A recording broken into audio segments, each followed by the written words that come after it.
Men Samarqand viloyati Narpay tumani Xo'jaqo'rg'on mahallasi Yangiobod qishlog'ida yashayman.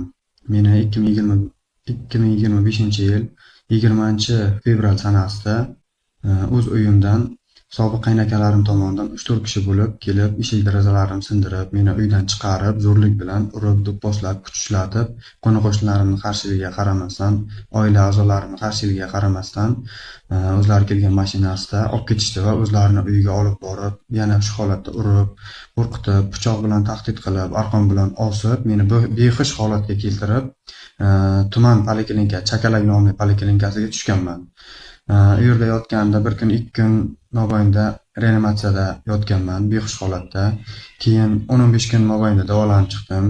Shu holatda meni prokuror o'rinbosari ekan, adashmasam, Boytemir aka mendan Og'uz aka suhbat oldi.